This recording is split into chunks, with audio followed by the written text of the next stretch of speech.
Run, river, run, run through the hills. Run, river, run to the sea. Run, river, run to your place beneath the sun. Run, river, run over me. Jan Lewis, welcome to be my guest today. We are over in the main building, the town hall. Just by happy accident, our cameras were working over in our studio, over at the library, and so we are here, and I had two very good sports join me. We had Charlie Cook on first, and now we have Donna, Newman, Bluestein, multiple, and we all made a troop, and we came over here, and thanks to Paul and to Glenn Fowler, we secured our little place here, and we'll do the interview here. Donna has been with us before, at least 2-3 times, and Donna is the inventor of the Octaband, and Donna, tell us, for people who haven't seen it, what that is. So the Octaband is a device that is made out of spandex. It's brightly colored, as you can see, and its purpose is to help people connect through movement. So if you pull, so we can kind of feel our connection through the material.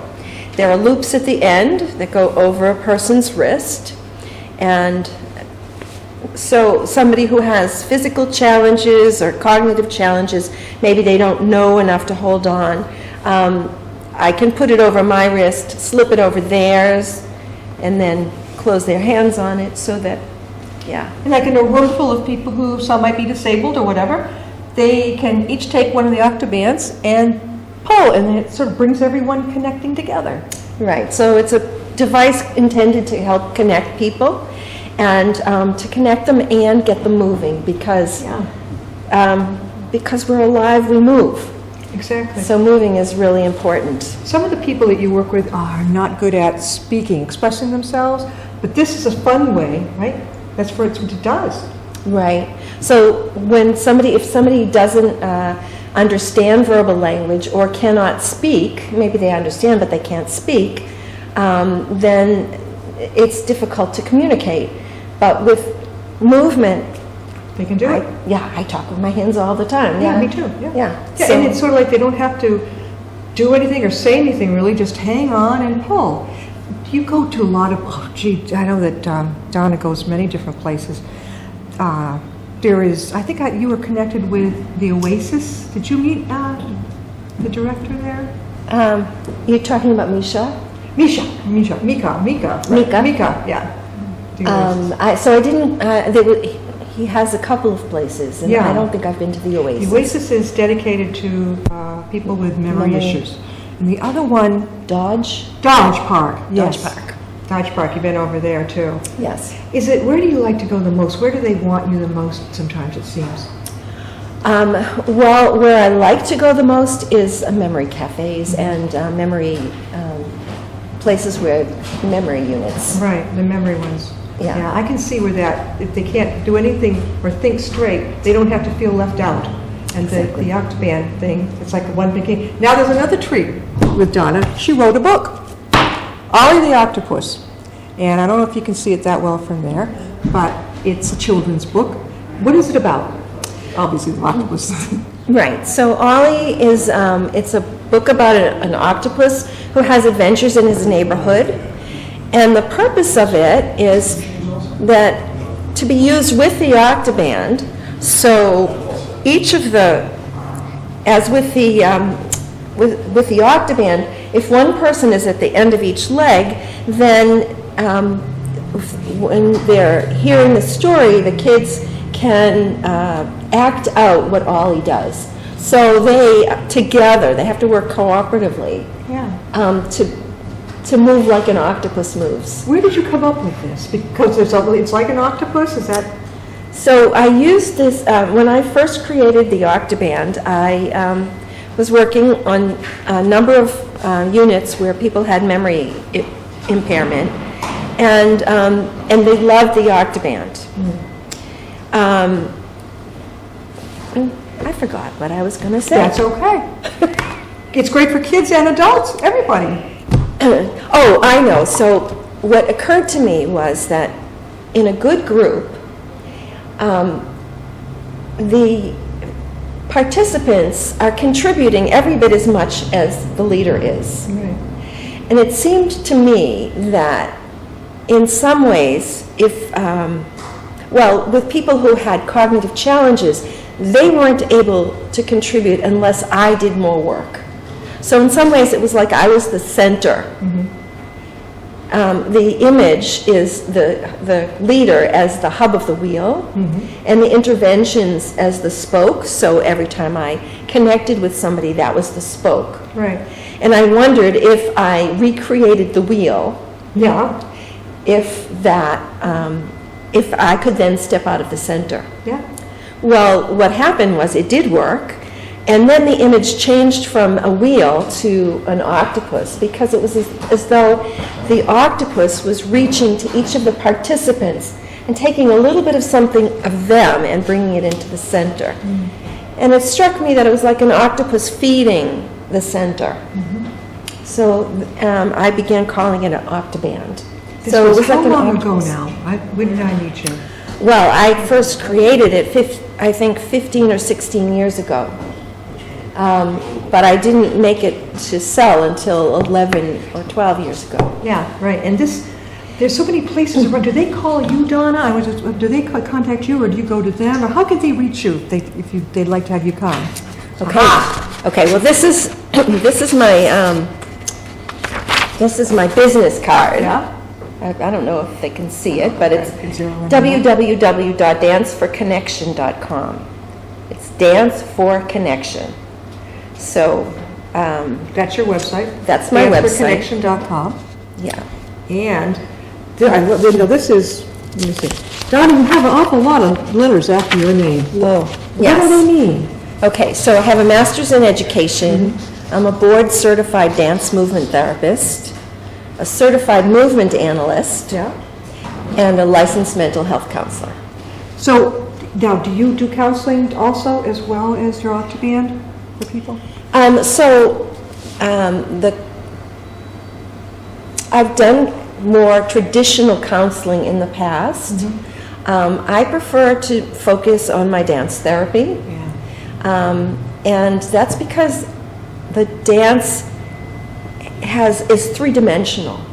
And so any changes are not just cognitive, but they go through the body, which affects us in what I think of as the four realms of body, heart, mind, and spirit. Kind of like a serotonin uplift. Definitely, it's a A serotonin. happy time. And it's a game time, too. It's, well, I mean, it's not all happy, but joy is a wonderful way for people to connect. Right. And then if they have something not so happy, they can share that too. Yeah. And they feel better for kind of letting go of what they're carrying. Donna, how can people get a hold of you? Donna at danceforconnection.com. There. Now, where are some of the places that you go regularly or just off and on? I am actually cutting back on some of my groups because I'm wanting to train more. So I've been doing this work for a long time. I've worked with people of all ages and all abilities, but the past 15 years I've been focusing on people with dementia and older adults. And because not a lot of people know how to communicate and know how to make life significantly better for people, it's the population that I most want to That's the one you focus want on, most of. and that I want to train people. So I'm cutting back on some of my groups. I do some memory cafes, and I work for a number of Bridges by Epic, is the assisted living that I do most of my groups in. Where these is that days. located? There are a number of them. So the ones that I work in are in Hingham, Okay, I used to live in here. All right. in Westwood, and I'm about to start a group next week in Pembroke. Pembroke. Okay, so you're in another part. Are there So gonna be it's any- south. Okay. The one, there are Bridges has Westford and Nashua, and I'm not sure there's a lot. They're opening up in new places all the time. Yeah, Worcester County, and then you have Metro West, Blackstone Valley. I know that, gosh, there's an awful lot of places opening up that are devoted to people with memory issues. Right. I mean, is this an explosion of this type of thing? Why didn't we know about this before? Well, it's new. It's a new, I mean, there weren't assisted livings 20 years ago. Yeah. Or, I'm not sure what the year was, but it's a fairly new concept. They're getting better and better in designing them so that they're smaller. Even if the facility itself isn't smaller, there are smaller units. Yeah. Where the staff can know them better, the staff are better trained. Yeah, there's a lot of training that needs to happen. There was a place that's over in Shrewsbury, and I gave a memoir presentation, and it was very nice, and I looked around. I guess they each have their own separate, is it apartment or a little room or something? Some of them are at different stages. Some folks are different stages. Like I could tell the ones in the room that were not able to listen to me. They really were good, and the ones that could. And I took a little tour and I saw it.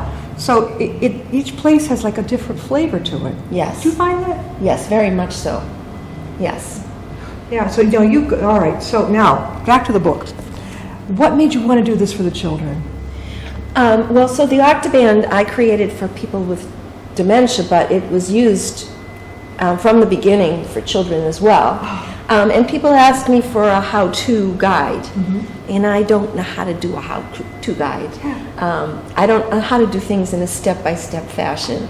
I'm very creative and spontaneous. You're like me, you go on intuition, boom. And I do a lot of studying, so it's not that I don't know things, but I want to respond to the situation. And it's really like playing the group. It's, responding to who's in front of me right now and what's important and picking up on that. So I didn't know how to create a how-to book for children, but I thought, well, I know what an octopus does, and if I just create a story about an octopus, maybe that will help. And I like that little picture on the back. Now first of all, you've got a wonderful illustrator here. Bethany? Bethany is a wonderful illustrator. Bethany Beers-Mullen, so Ollie is a very wonderfully, very colorful, like the Octoband, but he's got great personality.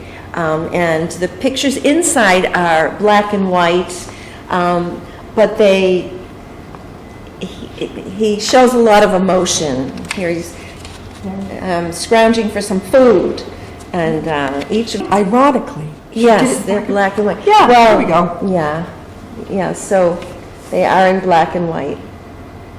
And, now you said you're going to be you're training. If someone's interested out there in learning about the Octoband and the therapy it provides, where are you training? Where are you doing your classes? So right now I only do trainings about the Octoband if somebody hires me. Okay.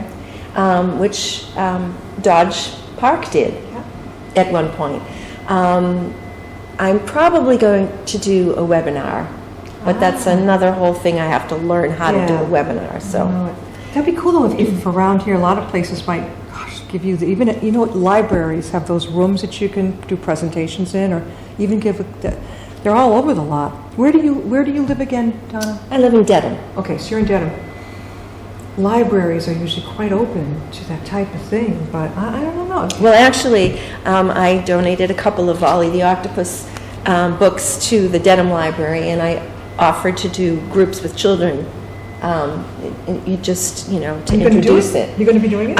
Yes, it's the holiday season, so everything's kind of busy, but... Yeah. Now, there's going to also be a copy of Ollie the Octopus downstairs in the Upton Town Library, so you can definitely go down there and look for this. And I noticed on the back, it's the cutest picture, a child actually, was it a child? Yes. Who drew it of people all holding the different octopus band arms. Who did this little drawing? Well, there's a woman in Italy. She's a music therapist. Her name is Francesca Nicasio. I'm not sure if that's the correct spelling. Yeah. But she uses the Octoband regularly in her groups, and she asks the kids at the end of every group to draw a picture of their favorite part of the group. Yeah. And she said the kids most often choose... They have a different name for him. They don't call him an octopus. They call him a jellyfish. A jellyfish. Oh, sounds...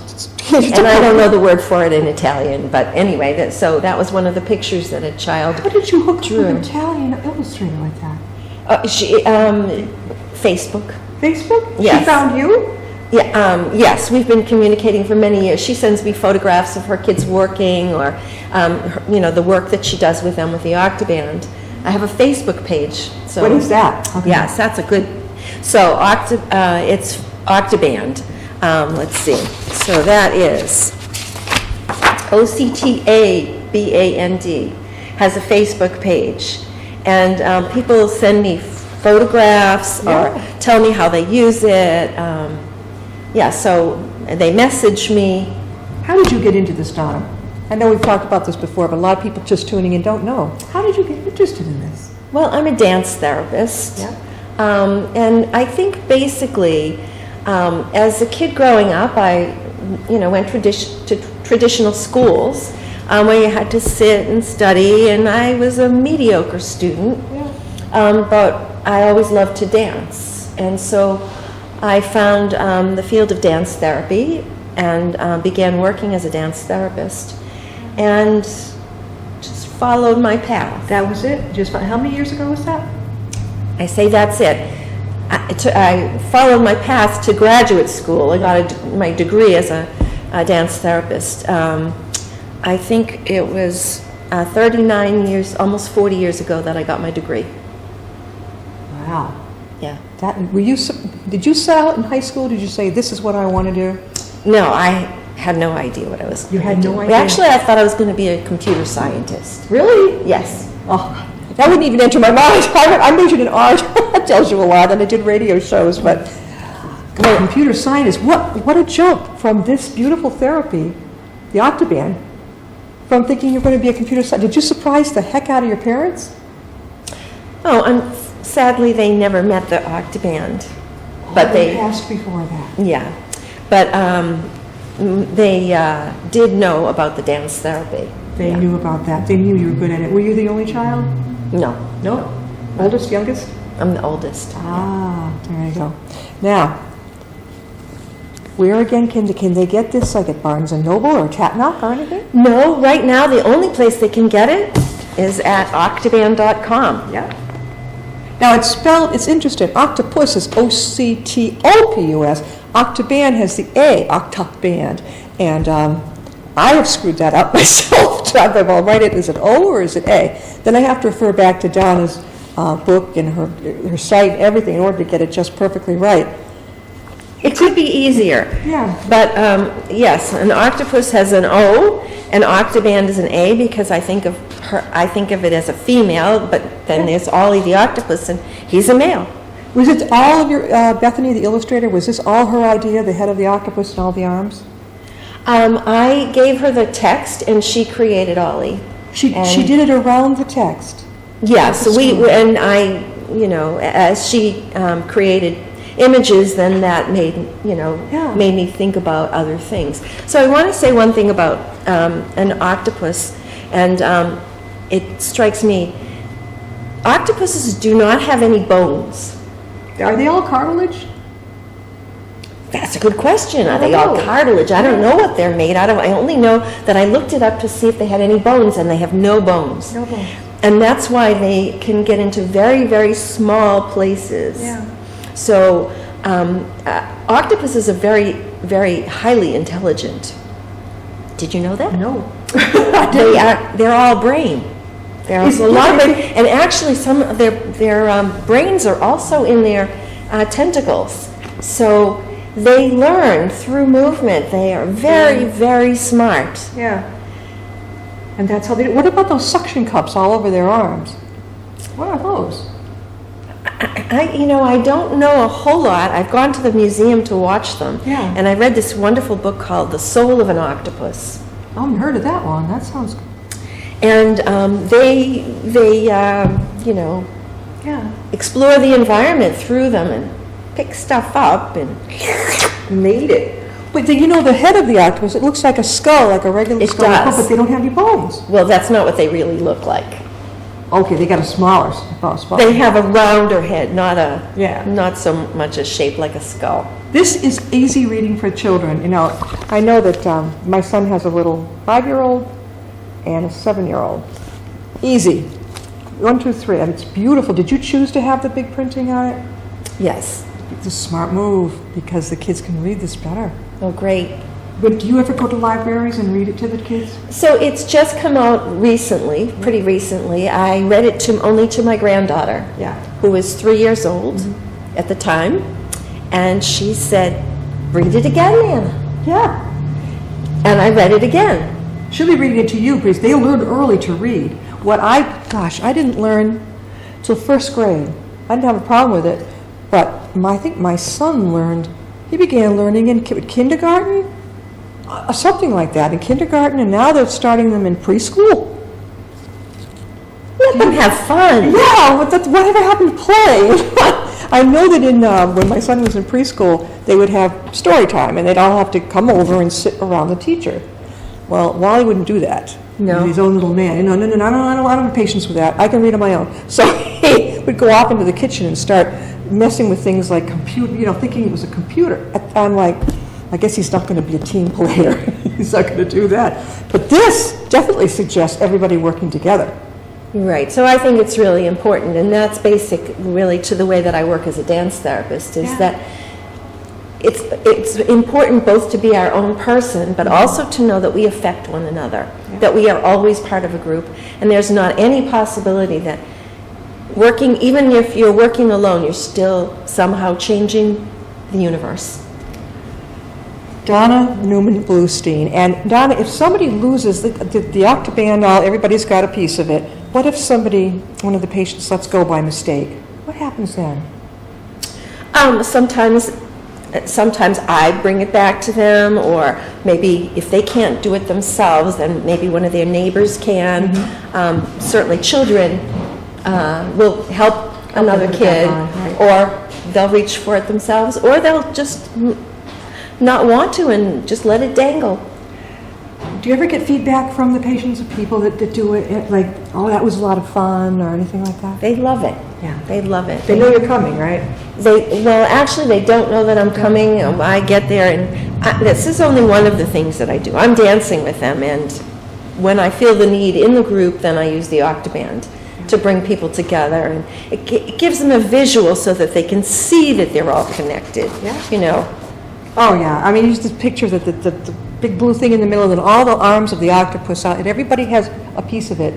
And you don't have to feel afraid of it. Yeah, I think you were on the show before, you said when people come in, they don't all have to do it. It's not mandatory. They can watch for a little while and see if they want to try it. Do you have enough arms on the octopus for everybody? So this is an 8-leg one. I have a 16-leg one. 16? Yes. So it's multiples of 8. I'm taking a little liberty. So you don't have to for everybody to pull together, you don't have to have everybody doing it? No, people can. I had one woman who, it was a man who didn't participate in the whole group, and then when I got to the part where I was using the Octoband, he was actually asleep. Yeah. And so I tied his. He fell asleep during the. He was not participating. Oh, okay. Which is unusual. Usually everybody in my group is participating, but he was not. So you put it around his hand? No, I just put it around his chair. I wrapped it around his wheelchair, and I put his hand on it. How cool is that? So that he didn't have to, there's nothing, I don't want to make anybody do anything. It should be totally willing. Did he wake up and see it? He felt people moving, and he woke up, and he then started using it. Did his chair must have moved a little unless they put it on hold? No, I make sure the brakes are on. The brakes are on? Yeah. That must have surprised him. Was he happy about it? Yeah. He went right along with it? Yeah, he was, He wouldn't have participated if he didn't want to. It's almost like a, what's that thing the kids bounce on? Trampoline, in the middle. Yeah, it is. It's a trampoline. Right. Did you know when you designed it exactly how it would be? When I first, it went through many stages. It didn't have 3 colors when I first started, and actually there's a 24-leg now, and the 24-leg has 4 colors. 24 legs? Oh, man. Right, so that one has a purple center. I am getting the word that we are running out of time. Donna Newman Bluestein, and she is the inventor of the Octoband, and she has written a book, Ollie the Octopus. Now, when you come on next time, Do you have a stuffed octopus? I know you can't bring the real thing. Not yet. You could make one? Maybe a friend of yours is crafty. I would love to make one. But I'm working on something special, and it may take me a couple of years before I don't know how to do these things, so I have to make stuffed octopus.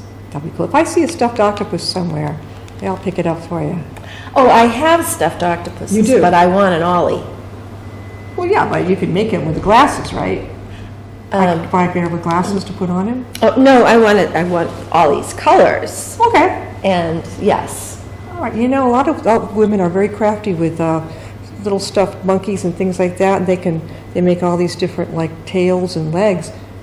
I'll keep it in mind because if I see something that's very colorful.